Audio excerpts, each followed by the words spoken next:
Quinta-feira, 9 de junho, bom dia! Bom dia, sejam muito bem-vindos! Terminou a safra da soja em Serra, no Rio Grande do Sul, e a gente te mostra o balanço da colheita. Mortalidade infantil reduz 5% em 3 anos aqui em Passo Fundo. O Primeira Hora mostra um dos projetos responsáveis por essa queda.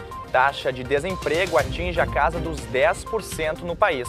Muita gente está há mais de um ano em busca de uma vaga no mercado de trabalho. O Primeira Hora mostra a rotina do setor responsável por 80% da produção de alimentos aqui no estado. É a agricultura familiar. A gente te mostra a rotina da Salete e do Deoclésio, que tiram o próprio sustento da propriedade.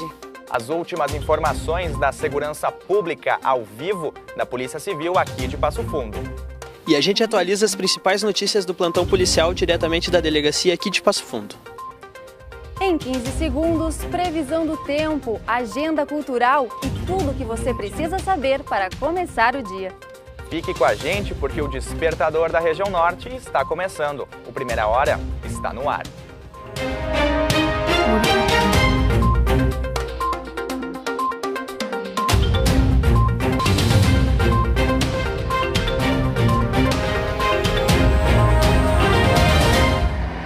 Essas são imagens ao vivo da BR-285, próximo ao acesso do Campus 1 da UPF.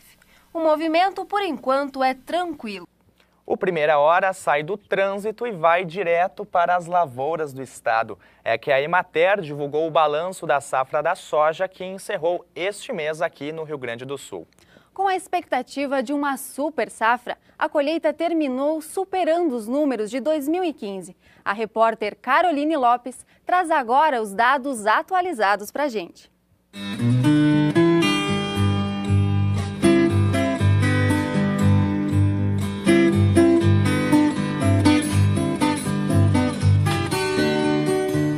Há algumas semanas, esta área estava coberta com pés de soja prontos para a colheita. O tempo estável colaborou com agricultores como o seu Ângelo, que em alguns dias completou a colheita de 85 hectares. Olha, a produção foi mais ou menos, não foi aquela coisa esperada, né? Porque o tempo que não ajudou, né? Muita chuva no início, solo no meio e chuva bastante depois, antes da colheita, né? Mas foi uma safra razoável, não foi uma super safra. Foi colhido na média de 62 sacos por hectare, né? O Brasil é o segundo maior produtor de soja do mundo. E as expectativas para o ano de 2016 era de uma super safra. O agrônomo da Emater de Passo Fundo, Cláudio Doro, analisa os resultados da colheita na região da produção.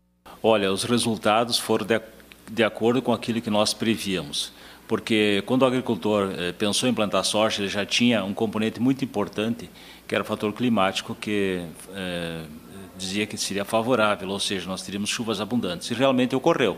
Desde a implantação da lavoura até a colheita, boas chuvas, isso proporcionou, então, uma boa produtividade. Bem, esta safra foi a maior safra da história gaúcha.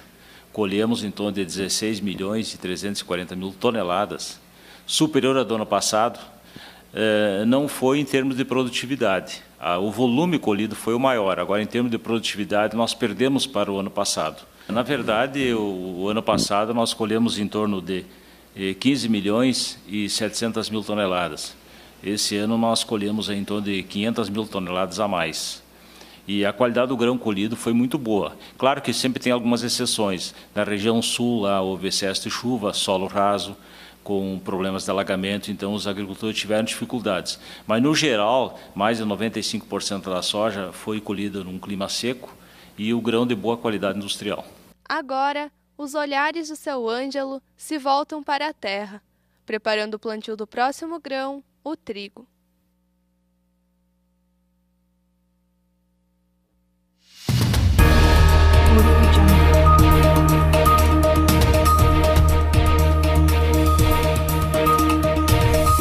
E o dólar comercial abre esta manhã sendo cotado a R$ 3,57. A saca de 60 quilos da soja disponível é comercializada entre R$ 70 e R$ 71. Já o milho, R$ 53 a saca. E o trigo abre o mercado desta quinta-feira sendo comercializado a R$ 39,50 a saca. E a situação econômica do país tem deixado muitas pessoas sem emprego. A taxa de desempregados chegou a 10% em 2016. O cenário político instável também tem deixado os empresários mais resistentes na hora de contratar. O Primeira Hora vai mostrar agora a história de recém-formados que ainda não conseguiram ingressar no mercado de trabalho. O repórter Cássio Rogalski conta pra gente. Em 10 anos, saltou de 528 mil para 830 mil o número de jovens que se formam anualmente nas universidades brasileiras. Essa geração, beneficiada pelo acesso mais amplo ao ensino superior, chega ao mercado e se depara com a falta de vagas. Então, eu me formei em Direito há um ano e eu me propus a ficar um tempo estudando para concurso público. Passado um tempo, então, eu precisei procurar um emprego. Mais por experiência mesmo. Então, eu me deparei com algumas dificuldades, principalmente pela falta de experiência. Eu acho que a crise tem influenciado bastante nisso, nessa minha busca, mas também a falta de experiência, né? Assim como a Tauana, essa situação afeta mais de 500 mil jovens recém-graduados, que estão desempregados nas 6 principais regiões metropolitanas do país, reflexo da retração econômica e do aumento do desemprego. Um estudo do Instituto Brasileiro de Geografia e Estatística, o IBGE, mostrou que a falta de emprego para a faixa etária dos 16 aos 29 anos saltou de 12,8% para 15,7% entre março de 2014 e 2015. O professor e economista Jusemar Zilli explica que quanto menos vagas, mais seletivo fica o mercado para os recém-formados. A crise econômica ela prejudica no sentido de que menos empregos estão sendo disponibilizados para esse ingressante, para esse profissional, mas a inexperiência e o primeiro emprego dos alunos e desses profissionais acaba sendo um outro empecilho, exatamente porque as empresas, cada vez menos, elas têm tempo de treinar esses profissionais para se adaptarem às características exigidas pelo mercado e pela empresa. Confira as vagas de emprego disponíveis nesta quinta-feira aqui na agência do Cine, em Passo Fundo.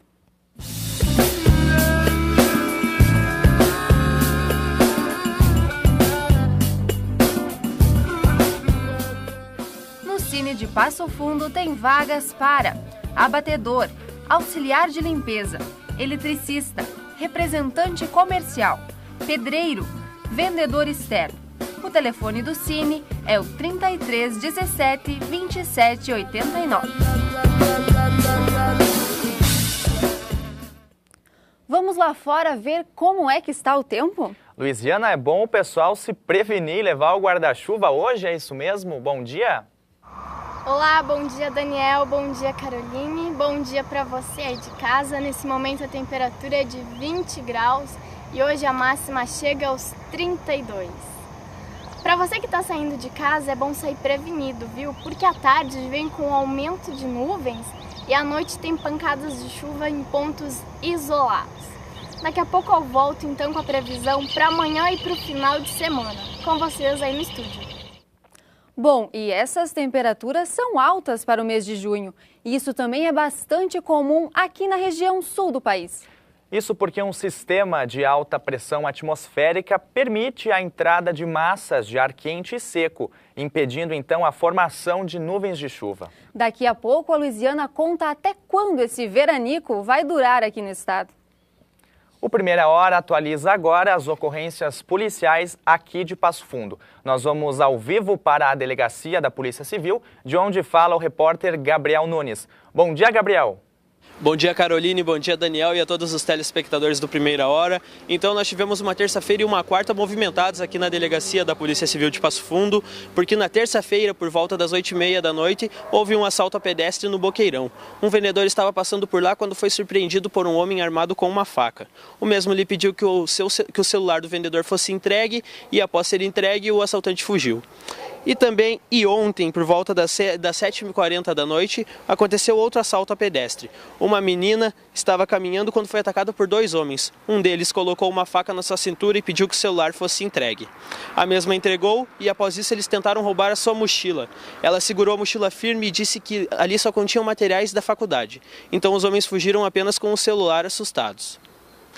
E também na tarde desta quarta-feira, uma quadrilha fortemente armada assaltou uma agência do Banrisul em Muitos Capões, que fica entre Lagoa Vermelha e Vacaria. A quantia de dinheiro levado não foi divulgada e, segundo testemunhas, a quadrilha fugiu em uma Toyota Hilux prata. Guarnições da Polícia Civil, juntamente com a Polícia Rodoviária Federal, estão fazendo buscas por toda a região atrás dos assaltantes. Bom, por enquanto ficamos por aqui. Essas são as notícias de hoje do Boletim da Polícia Civil de Passo Fundo. É com vocês aí do estúdio. Obrigado, Gabriel, pelas suas informações, e a seguir, aqui no Primeira Hora, você vai conferir. Nossa equipe foi até uma propriedade rural para mostrar como é o dia a dia de quem vive da agricultura familiar. É em instantes, aqui no Primeira Hora. Acompanhe agora a movimentação de veículos na BR-285, onde o fluxo começa a se intensificar. Não quer se atrasar? Então saia de casa mais cedo.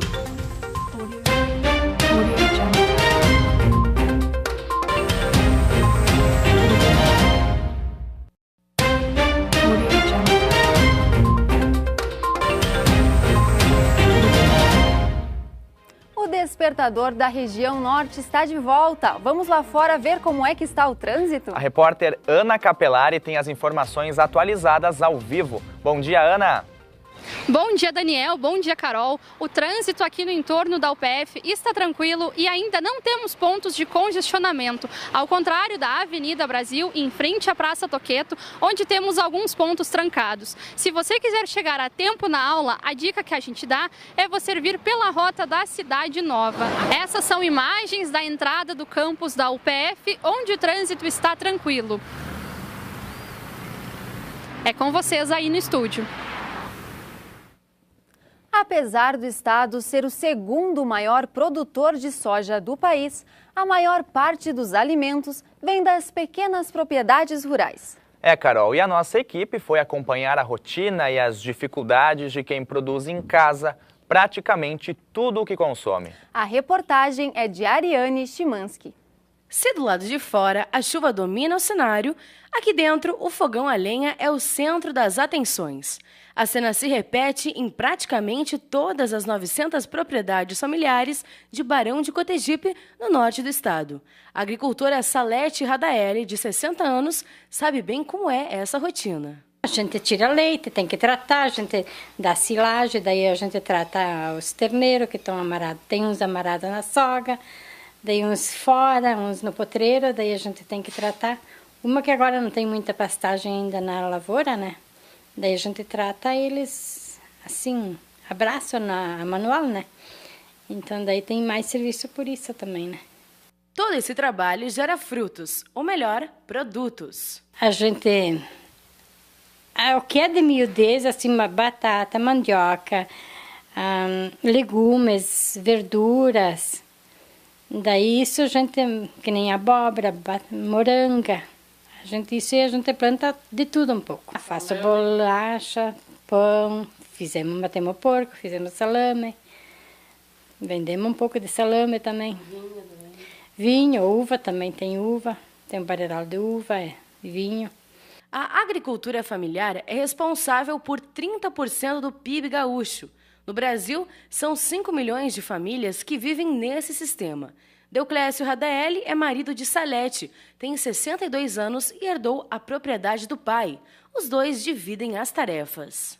Frutas, feijão, ovos, vinho, pão e algodão. Esses são apenas alguns dos produtos que a Salete e Deoclésio produzem aqui nos 37 hectares de propriedade. Além de servir para o consumo próprio, o que sobra é vendido e complementa a renda do casal. Mas é no dia a dia que as dificuldades aparecem. Eu acho que para todos é meio difícil, né? Nem tanto, mas sempre tem dificuldade que a gente enfrenta que às vezes dá certo, e às vezes não. Depende do tempo que anda também, né? Na cultura, às vezes tem da seca, ou chuva de pedra, ou falta umidade, coisa assim, né? Dificuldades que fizeram os filhos do casal buscarem outras oportunidades. Eu acho que nessa situação que está indo, acho que é muito difícil o jovem ficar na agricultura. Porque o avanço da tecnologia é sempre mais avançada, o cara não chega para comprar as coisas para ter na propriedade, né? Que nem por máquinas ou coisas que precisa. Fica meio atrasado, aí o cara fica sempre lá embaixo. Não tem como evoluir.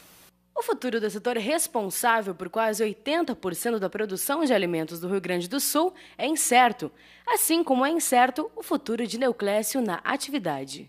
O futuro meu seria abandonar a agricultura, do jeito que está. Quando a gente fica mais com idade, vai trabalhar como? Não tem como. E quem dos filhos que fica junto? Se tivesse um filho que ficasse junto, seria diferente, né?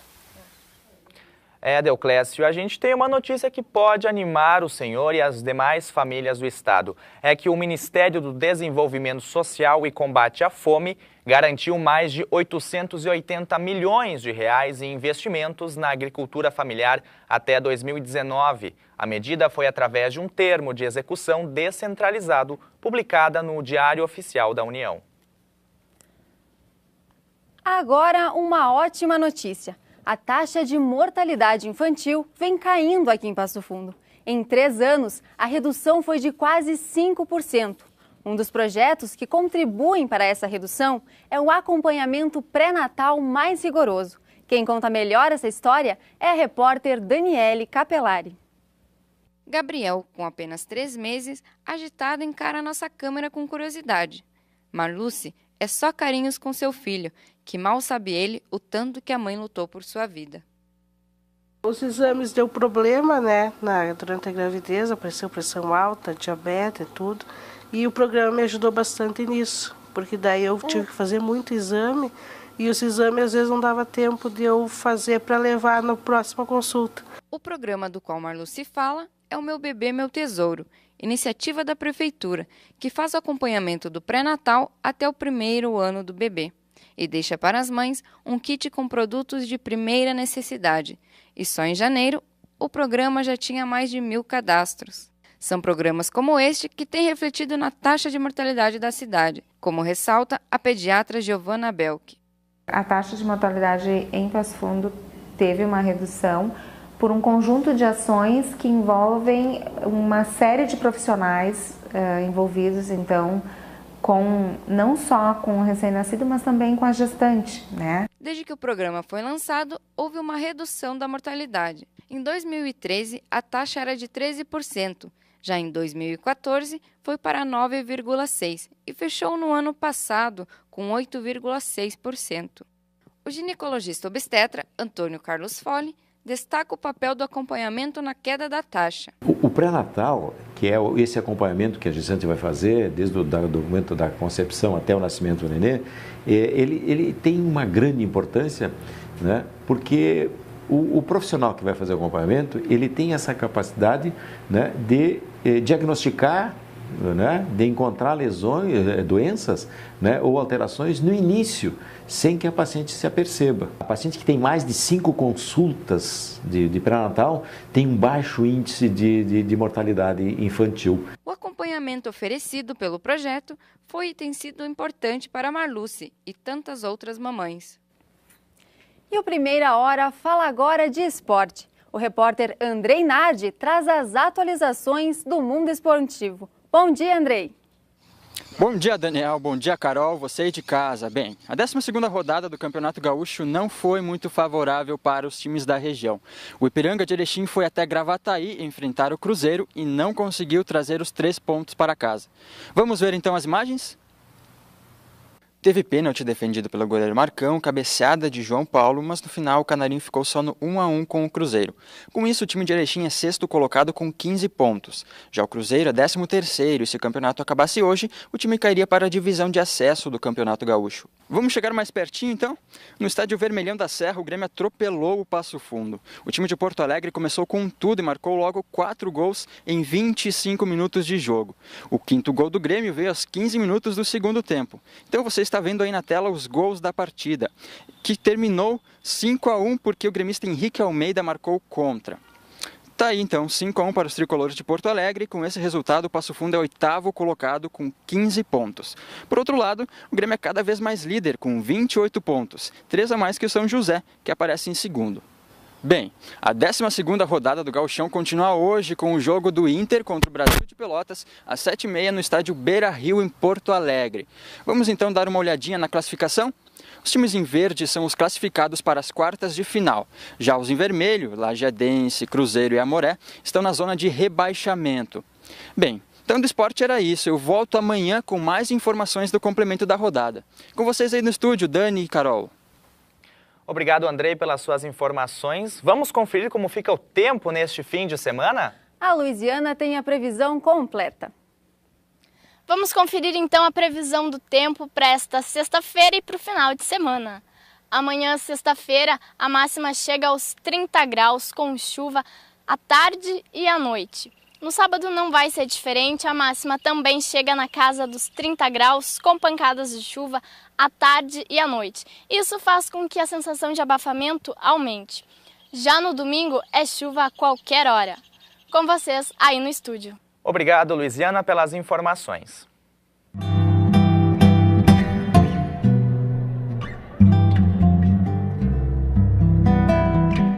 No dia 9 de junho tem churrasco e show com Luiz Marenco e Gabriel Selvagem no Palazzo Centro de Eventos às 9 horas da noite. Baile com o grupo Tranco Terrunho. Informações pelo telefone 9937 2587. Também no dia 9 de junho tem exposição Tempo de Ausência, 30 anos sem Josué Guimarães, no Bela Città Shopping Center, aqui em Passo Fundo, das 9 horas até as 5 da tarde. No dia 10 de junho tem Música na Praça, das 6 às 7 horas, na Praça Ernesto Toqueto, organizado pela Prefeitura SEDEC e a Associação de Músicos e Compositores. Apresentação musical de Dadá e Luciano. E depois que o Primeira Hora terminar, o trabalho dos nossos repórteres continua. E eu vou ficar aqui durante todo o dia acompanhando a movimentação da Polícia Civil de Passo Fundo.